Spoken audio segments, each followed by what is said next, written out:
अरे गोलू, आज भी घिया तोरी और रोटी लेकर आया है। और तेरे घर में घिया तोरी और रोटी के अलावा और कुछ नहीं बनता क्या? हाँ तो बनती है मेरे घर में घिया तोरी और रोटी। मेरी माँ और दादी कहती है कि घिया तोरी और रोटी सेहत के लिए बहुत अच्छी होती है, और अगर ये हमारी सेहत के लिए अच्छी होती है तो क्यों ना खाऊं मैं घिया तोरी की सब्जी के साथ रोटी। तो कितना ही झूठ बोले गोलू, पर हम जानते हैं तेरे घर में पैसों की कमी है, इसलिए तेरे घर में सिर्फ घिया तोरी और रोटी बनती है। और देखना यारो, आज ये घर जाकर फिर से घिया तोरी की सब्जी और रोटी ही खाएगा। स्कूल में सभी बच्चे गोलू का बहुत मजाक बनाते हैं, और गोलू जब स्कूल से घर जाता है तो वो बैग पटकते हुए अपनी माँ से कहता है, माँ घर में रोज रोज घिया तोरी बनती है, मैं कल से स्कूल में घिया तोरी लेकर नहीं जाऊंगा। अब सब बच्चे बड़ा मजाक बनाते हैं, वो सब अलग अलग तरह की सब्जी और रोटी लाते हैं, पर आप मुझे हमेशा लंच में घिया तोरी की सब्जी और रोटी देती हो। क्यों नहीं लेकर जाएगा? और सब मजाक बनाते हैं तो क्या तू खाना छोड़ देगा? अरे उन लोगों के घर में घिया और तोरी की खेती नहीं होती, पर हमारी तो खुद की खेती है। हमारे पास सब्जी की क्या कमी है? हम तो पेट भर कर हरी सब्जी खाएंगे।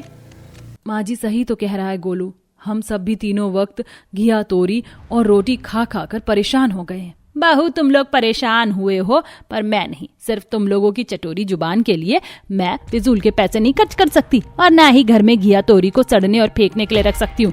हम गरीब इस घिया तोरी की खेती करके ही घर चला पा रहे हैं। तेरे पति की तो सैलरी ही इतनी है कि वो अपना गुजारा नहीं कर सकता, और तेरे ससुर इसे बाजार में जब बेचने के लिए जाते हैं तो लोगों की लूट मची रहती है।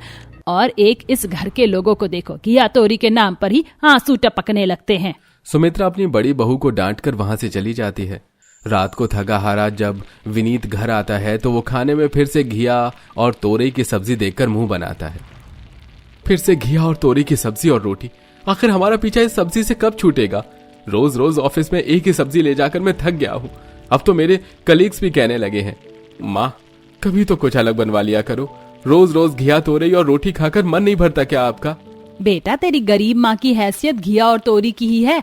अगर तुम लोगों को पनीर या कोई दूसरी सब्जी खानी है तो अपने पैसों से सब्जी ले आओ। जब बाजार में सब्जी लेने जाओगे ना, तब पता चलेगा सब्जी कितनी महंगी मिल रही है। भैया रहने दो, माँ से कुछ कहना ही बेकार है। माँ को तो बस तोरी और घिया की सब्जी के साथ रोटी दे दो, इन्हें वही पसंद है, इसलिए वो खुद भी खाती है और हमें भी जबरदस्ती खिलाती हैं। पूरा परिवार सुमित्रा से कुछ भी कहता तो सुमित्रा उन सब पर भड़कने लग जाती है। अब ऐसे ही कुछ दिन बीत जाते हैं और बहुत जल्द सुमित्रा के छोटे बेटे सूरज की शादी हो जाती है और उसके घर में एक और बहू आती है। माँ जी आप मुझे बता दीजिए खाने में क्या बनाना है? राधा माँ से क्या पूछ रही हो, मुझसे पूछ लो, क्योंकि इस घर में सिर्फ तोरी और घिया की ही सब्जी बनती है। देखो घर में कितनी सारी तोरी और घिया रखी है। अब जाओ जाकर इसकी सब्जी और रोटी बना लो। ठीक है दीदी। आज राधा का पहला दिन था, इसीलिए वो चुपचाप बिल्कुल वैसा ही करती है जैसा उसके घर वाले कहते हैं।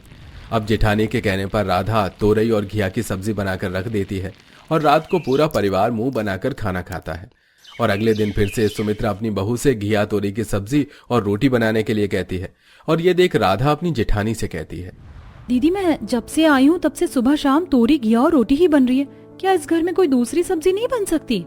क्या बताऊं तुम्हें राधा, हम सब तो खुद घिया तोरी और रोटी खा खा कर परेशान हैं। मुझे तो समझ नहीं आता माँ जी कभी कोई दूसरी सब्जी लाने क्यों नहीं देती। अरे माना कि हम घिया और तोरी की खेती करते हैं, पर इसका मतलब ये तो नहीं कि हम दिन रात बस यही खाते रहें।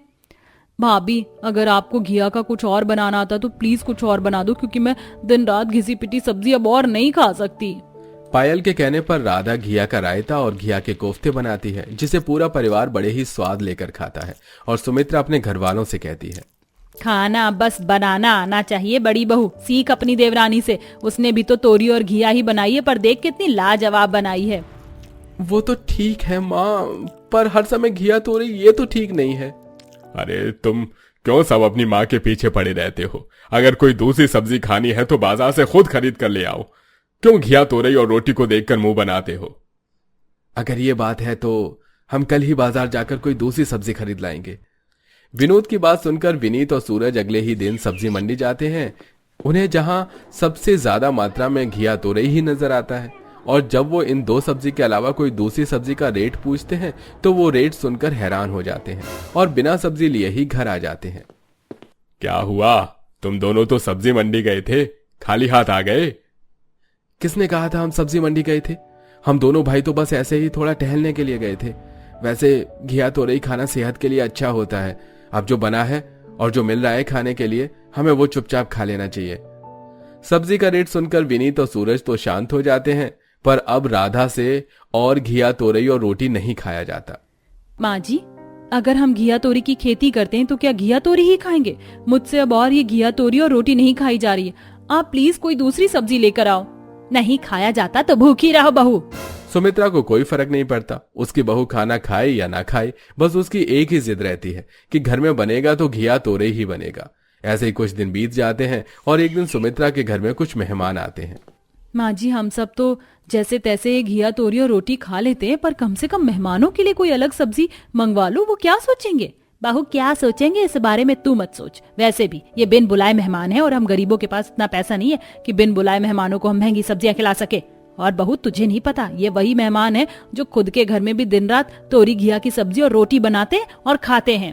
सुमित्रा के घर आए मेहमानों को भी घिया तोरई की ही सब्जी खाने के लिए दी जाती है। 2 दिन और बीत जाते हैं और तीसरे दिन जब भी सुमित्रा अपनी बहू से घिया और तोरई की सब्जी और रोटी बनाने को कहती है तो सुमित्रा की दोनों बहुएं बोलती हैं, माँ जी, आज तीसरा दिन है और कल सुबह सारे मेहमान अपने घर चले जाएंगे। कम से कम एक दिन तो उन्हें बाहर का कुछ अलग खाने को दे दो। वो क्या सोचेंगे? सही कह रही है शीला बहू। छोटी बहू, तुझे तो घिया का बहुत कुछ बनाना आता है। एक काम कर, तू घर आए मेहमानों के लिए घिया का हलवा और रायता बना दे, वो भी खुश और हम भी खुश।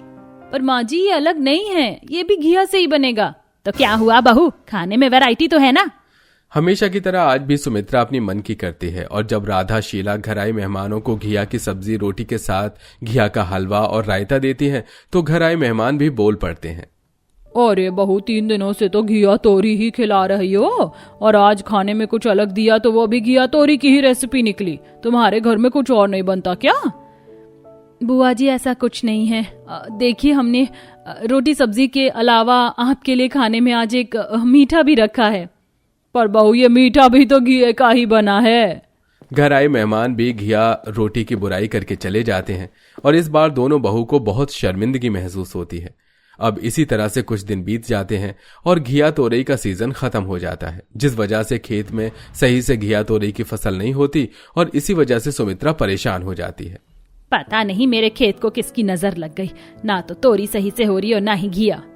माँ जी, अब घिया तोरी का सीजन जा चुका है, इसलिए फसल नहीं हो रही है। किसी ने नजर नहीं लगाई खेत को।